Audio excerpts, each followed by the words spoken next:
দেখুন একটি প্রশ্নটিতে বলছে এক্স প্লাস 1/x সমান 4 হলে দেখা হচ্ছে x square plus 1/x square সমান হচ্ছে 14। তো এই প্রশ্নটা কিভাবে আমরা সমাধান করব এখন আমরা দেখব। তো এখানে যেটা দেওয়া আছে এক্স প্লাস 1/x সমান 4, ঠিক আছে, এটা আমরা বাম পাশে লিখলাম। এরপর আমাদের বের করতে হবে x square plus 1/x square তার ভ্যালুটা।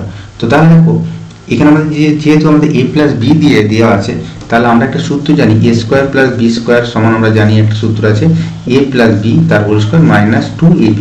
যদি আমাদের এখানে a মাইনাস বি মানে x মাইনাস 1/x আসতো, তাহলে এই সূত্রটা না ব্যবহার করে আমরা অন্য একটা সূত্র ব্যবহার করতাম a মাইনাস বি তার হোল স্কোয়ার প্লাস 2ab, ঠিক আছে। তো দেখো আমরা তাহলে এখানে আমরা এই সূত্রে ব্যবহার করলে আমরা এটা পাচ্ছি x তার হোল স্কোয়ার প্লাস 1/x, আমি একবার লিখে দিচ্ছি তার হোল স্কোয়ার। তাহলে a square plus B square যদি আমরা করি তাহলে আমরা এখান থেকে পাচ্ছি a প্লাস বি তার whole square minus 2.x dot 1/x।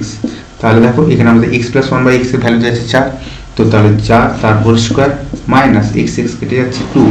তাহলে এখান থেকে আমরা বলতে পারছি কত না 16 বিয়োগ 2 মানে আমরা পেলাম কত 14, ঠিক আছে। তো তাহলে আমাদের প্রমাণ কিন্তু হয়ে গেল। আশা করছি তোমরা বুঝতে পেরেছো।